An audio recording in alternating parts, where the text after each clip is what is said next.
राधे राधे गुरुजी। श्री राधे। मेरा प्रश्न है, क्या सनातन धर्म में साईं बाबा को भगवान का दर्जा दिया गया है या फिर सभी अंध भक्ति कर रहे हैं?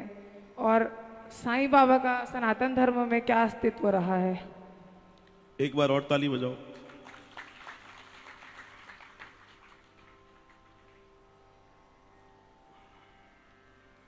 देखो भैया,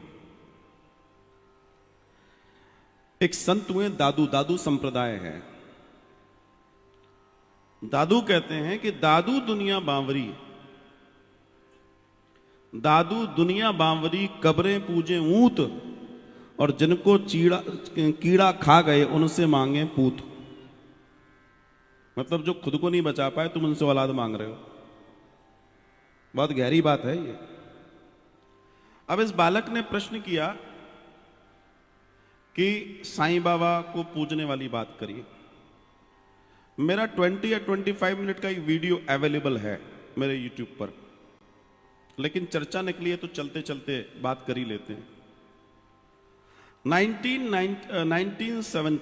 1970 तक जिस जगह आप शिरडी में साईं बाबा की मूर्ति देखते हैं वहां सिर्फ एक कब्र हुआ करती थी, उसके अलावा कुछ भी नहीं था, उसके अलावा कुछ भी नहीं था। लेकिन सनातन को तोड़ने के लिए बहुत सारी चीजों की जुगत की गई, कैसे सनातन को तोड़ा जा सकता है। और उसको तोड़ने के लिए कई प्रयास किए गए, थोड़े बहुत प्रयास नहीं किए गए, एक प्रयास नहीं हुआ, अनेकों प्रयास हुए। और उन प्रयासों पर अगर देखा जाए, ठीक से काम करा जाए, देखा जाए, तो आपकी आंखें खुली की खुली रह जाएंगी कि हमारे साथ कितनी चीटिंग की गई है। आज लोग साईं बाबा को भगवान की तरह पूज रहे हैं। ये वो लोग हैं जिसको ईश्वर के बारे में नहीं मालूम। जब जब हो तो धर्म की हानि, जब जब भगवान देखते हैं अधर्म हो रहा है, तब वो अवतार लेते हैं। जिस समय तथाकथित बाबा ये आया, उस समय हम अंग्रेजों के अत्याचार से परेशान थे। कितने अंग्रेजों को भगाया आप बताओ। दूसरी चीज, अगर इनके फोर फादर्स की बात करें और इनके फादर की बात करें तो देवर लुटेरे, वो लुटेरे हुआ करते थे। लेकिन समस्या ये आती है कि हमारे यहां एक सबसे बड़ी प्रॉब्लम है कि हम किसी को देखें नहीं देखें, बस सीधे पूजा में एंटर कर जाते हैं। हम सीधे सोच लेते हैं कि हम ये कर रहे हैं तो हम भी कर लेते हैं, और ये करने से लाभ हो जाएगा। और यही हमारे लिए सबसे बड़ा फैक्टर बनता है कि हम अपनी जो चीज़ें हैं उनको भूल जाते हैं, और उसके वजह से हम अपने आप को गड़बड़ा देते हैं। अब आते हैं हम गीता पर। अब गीता की बात करेंगे।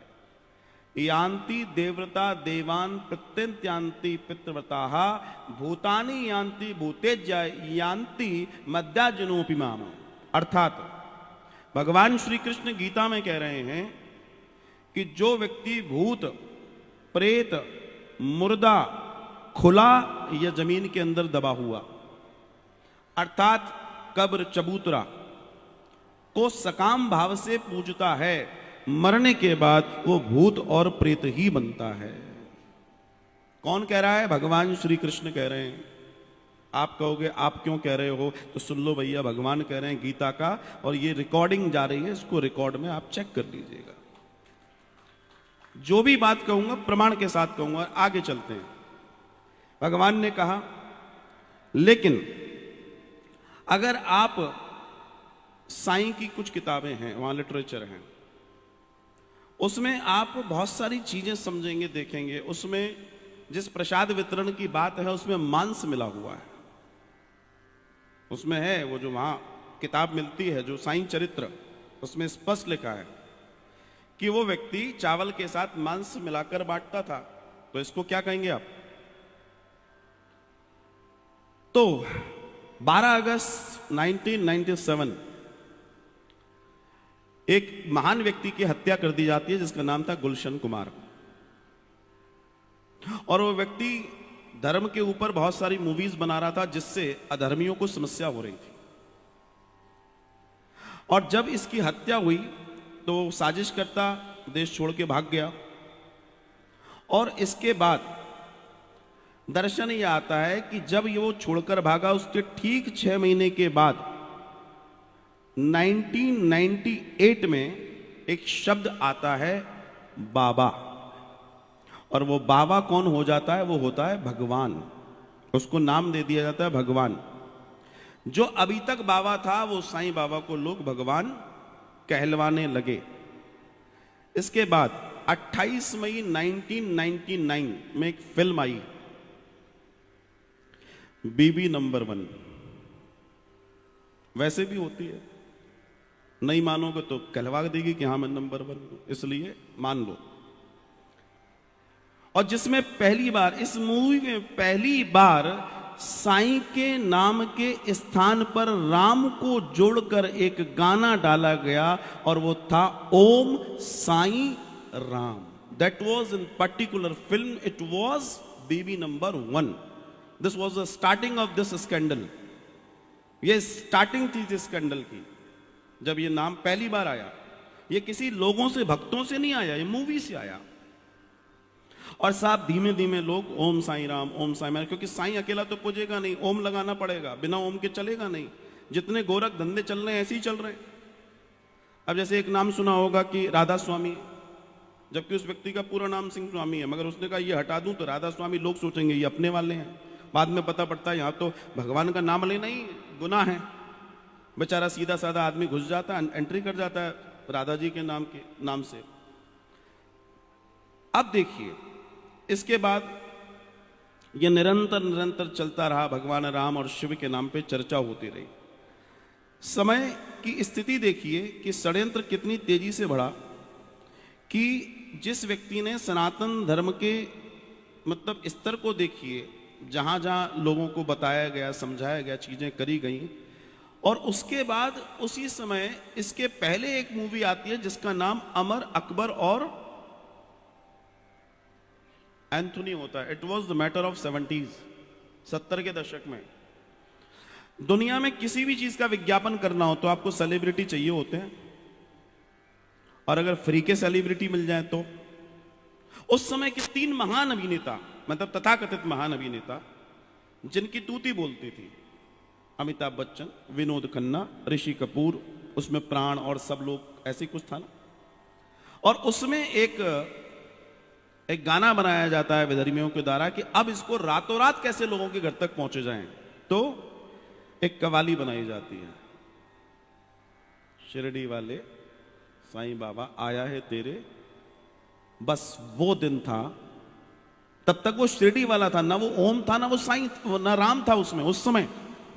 ये तो 90s में जाकर ये ओम और साईं लगा। तो फिर वहां प्रचलन किया और धीमे धीमे रातों रात घरों के अंदर साईं बाबा की एंट्री करा दी गई। और उस कब्र के स्थान पर एक महान मूर्ति को स्थापित कर दिया गया। और वो आपको सबको मालूम है कि किस किस तरीके से ये सब काम हुआ। लेकिन 1977 में दो फिल्मों के नाम, मतलब इस 77 में 2 फिल्में बहुत अच्छे से।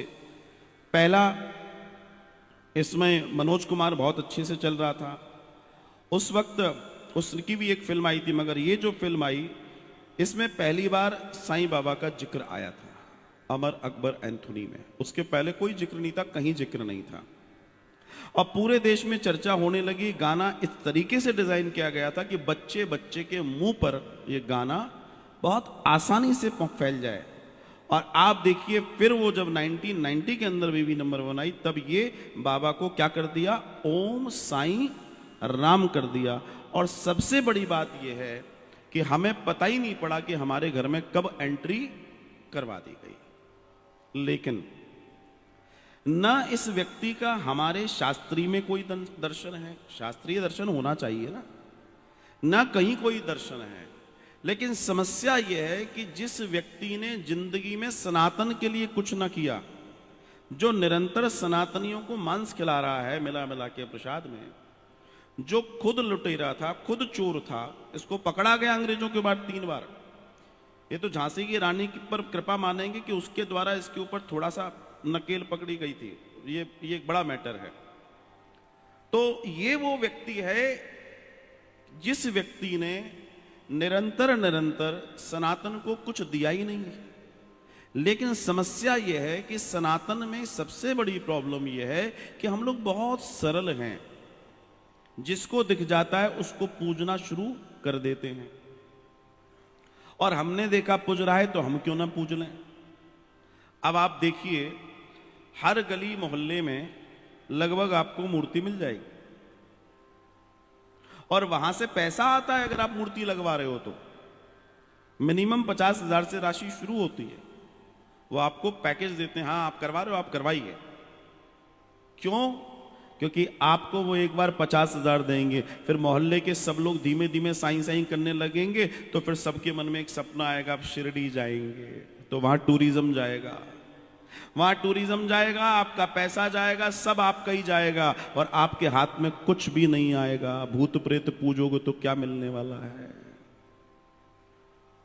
अरे जिसके पास साक्षात ईश्वर है, अगर वो ये सब करेगा तो उसका तो फिर बेड़ा गर्क होना ही होना, इसमें कोई दो राय नहीं। उसका बेड़ा गर्क होगा, उसको कोई नहीं रोक सकता उसके नुकसान से।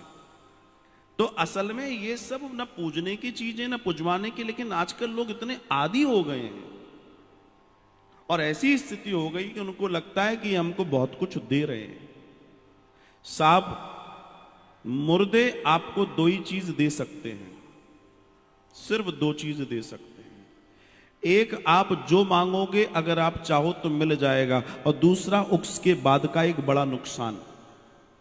समझिए, भूत प्रेत आदि इत्यादि से जब कोई व्यक्ति डिमांड करता है तो वो चूंकि मनुष्यों से ही निकले हैं, इसलिए वो डिमांड को पूरा जल्दी से कर देते हैं। लेकिन जब आप ईश्वर से कोई डिमांड करेंगे तो ईश्वर तब तक आपकी वो डिमांड नहीं पूरी करेगा जब तक उसके लायक आप नहीं हो जाते। ध्यान रखिएगा, ईश्वर पहले आपको सक्षम करता है कि आप उसको साधने लायक हो जाओ, और अगर आप साधने लायक नहीं और आपके पास वस्तु आ जाएगी तो आपको उससे नुकसान ही होगा। मैंने इतना बड़ा उदाहरण आपको दे दिया, बाकी तो सब अपनी जगह है कि आप स्वयं देखिए कि भगवान क्या कह रहे हैं इस तरह की पूजा के बारे में। स्वयं भगवान की वाणी है, गीता की वाणी बता रहा हूं मैं आपसे। लेकिन सबसे बड़ी समस्या यह है कि आजकल हम भगवान को भी नहीं मानते। भगवान ने कहा अच्छी बात है, लेकिन करना तो वही है जो हमको है। कई लोगों ने हमसे कहा कि साहब अब क्या करें, हमारे यहां मूर्ति है। मैंने कहा लाओ, हमें तुम्हें डर लग रहा हो तो हम ले जाते हैं। भाई जिसके घर में सांप निकलता है वो डरता ही है, पर हम जैसे भी कुछ सांप पकड़ने वाले हैं तो ऐसी मूर्तियों को हम किनारे कर सकते हैं। क्या दिक्कत है, क्या समस्या है? भाई तुमको लगता है कुछ हो जाएगा तो हमें होगा, तुम्हें क्यों होगा? तात्पर्य यह है कि आपके पास बजरंग बली है, आप छोटे मोटे बलियों से डरते फिर रहे हो। काश इतना जान लो तुम्हारे पास बजरंग बली है, काश इतनी समझ हो जाए तो आनंद हो जाए। और यही नासमझी के वजह से हम पिछड़ रहे हैं। अरे जिनके पास है बजरंग बली हो उसको क्या डरने की जरूरत है? ना से रोग हरे सो पीरा, जपत निरंतर हनुमत बीरा। ये एक एक सुंदरकांड हो या रामायण हो या चालीसा, एक एक चौपाई मंत्र है। आप बीमारी से ग्रसित हो, आप अपनी सांस के साथ इस चौपाई को बोलते रहो, ना से रोग हरे सो पीरा, जपत निरंतर हनुमत बीरा। आप देखिएगा आपको क्या चमत्कारिक परिणाम आने वाले हैं महाराज, आप स्वस्थ हो जाएंगे। ये किया हुआ प्रैक्टिकल बात बता रहा हूं मैं। कोई काम नहीं बन रहा हो, जय जय जय हनुमान गोसाई कृपा करो गुरुदेव की नाई बोलिए और निरंतर बोलिए, काम बनना शुरू हो जाएगा महाराज। इतनी शक्तियां हमारे पास हैं, लेकिन हम भटक रहे हैं। तो भटक रहे हैं तो फिर कोई क्या करे?